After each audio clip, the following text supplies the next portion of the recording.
Hola a todos. Ahora vamos a ver un poco análisis funcional.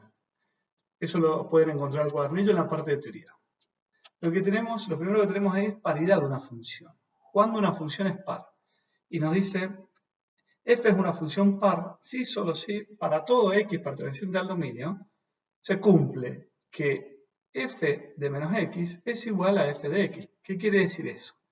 Que elementos opuestos al dominio, imágenes iguales. Veamos un ejemplo de función par como es x elevado al cuadrado.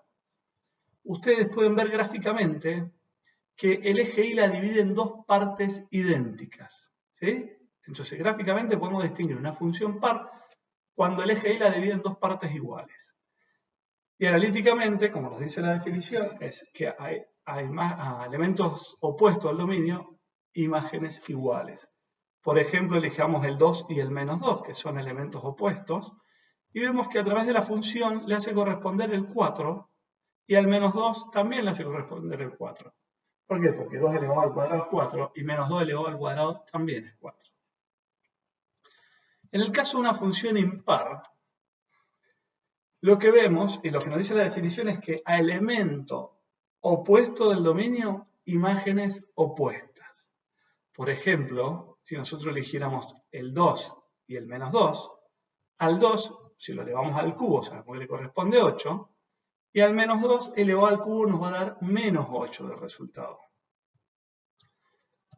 El 1, por ejemplo, elevado al cubo nos da 1, también acá lo vemos a través de la función que nos corresponde el 1, o sea, la imagen de 1 es 1, y la imagen de menos 1 también es menos 1. ¿Sí? Entonces, a elementos opuestos, imágenes opuestas. Bien, ahora veamos esta función que tenemos acá. Ahí podemos ver que no es ni par ni impar. El siguiente tema que tienen es cero o raíces de una función. Los ceros o raíces es donde la función corta el eje x, ¿sí? Donde y vale 0.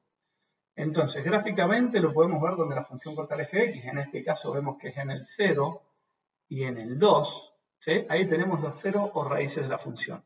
Si lo tuviéramos que hacer analíticamente, tendríamos que reemplazar la y por 0 y despejar la función. Y hallar el valor de x, justamente. Intervalo de positividad y intervalos de negatividad. Vamos a seguir trabajando con esta función que tenemos acá. Los intervalos de positividad lo vamos a leer la definición, dice una función es positiva en un intervalo y de su dominio si se verifica que para todo x perteneciente a la imagen, f de x es mayor que 0. ¿Qué quiere decir? Que son todos los elementos de la función que están sobre el eje x. Todas las imágenes de la función que van a estar sobre el eje x. En este caso, todo lo que vemos positivos es esto que estoy señalando con el mouse y desde el 2 para adelante también. ¿Cómo damos el resultado de ese intervalo? Diríamos que la función es positiva desde el menos infinito hasta el 0, porque los intervalos de positividad siempre serán del eje x, y desde el 2 al infinito. En todo ese intervalo, si nosotros reemplazamos cualquier valor de esos intervalos en la función, el resultado nos va a dar positivo, nos va a dar en la parte positiva del eje y la imagen. Bien. Y el intervalo de negatividad va a ser, en este caso, del 0 hasta el 2, que vemos que es toda esta parte de la función que está bajo el eje x. ¿Qué quiere decir esto? Que si nosotros tomamos, por ejemplo, el 1 y lo reemplazamos en la función, el resultado que nos va a dar va a ser negativo. En este caso, menos 1. Si tomáramos el menos 1,5 y podemos verlo en la función y nos daría un valor negativo también. No sabemos cuánto, pero negativo. Lo podríamos ver analíticamente. Bien, tenemos que aclarar algo. El 0 y el 2 no lo toman ni el intervalo de positividad ni el intervalo de negatividad. ¿Por qué? Porque en esos puntos la imagen es 0. Entonces no es ni positivo ni negativo. Bien, funciones monótonas. Vamos a ver cuándo la función es creciente y cuándo la función es decreciente.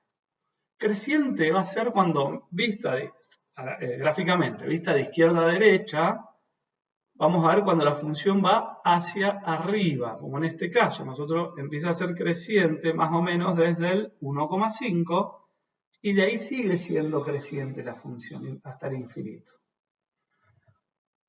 decreciente va a ser desde el menos infinito. Recuerden que los damos los intervalos desde el eje X menos el intervalo de imagen. Todo lo demás lo damos del eje X. Va a ser desde el menos infinito hasta el 1,5. Tendríamos que ver si en este punto está decreciendo también. Tendríamos que hacer un análisis más detallado, pero bueno, no viene al caso ahora. Ahora queremos ver que es decreciente porque la función mirándola de izquierda a derecha va hacia abajo. ¿Sí? Hasta este valor. Siempre lo vamos desde el valor de las X. Muy bien. Ahora, esto es gráficamente. Analíticamente, ¿cómo nos daríamos cuenta? Vamos a ver la definición. Dice una función f definida en un conjunto D es creciente en dicho conjunto si, solo si, para todo x1 perteneciente al dominio y para todo x2 perteneciente al dominio, se cumple que si x1 es menor que x2, entonces la imagen de x1 es menor a la imagen de x2. ¿Qué quiere decir esto? Si la función es creciente, cuando yo tengo un valor del dominio más grande que otro, quiere decir que la imagen también me va a dar más grande que la del anterior. ¿Sí? Eso quiere decir creciente. Y decreciente sería al revés. Si tomo dos valores, un x1 menor a un x2, entonces la imagen de x1 va a ser mayor que la imagen de x2. Bien, luego tenemos la definición de función acotada. Dice una función f está acotada si, solo si, su conjunto imagen es un conjunto acotado. Recuerden que vimos la definición de conjunto acotado en el video anterior.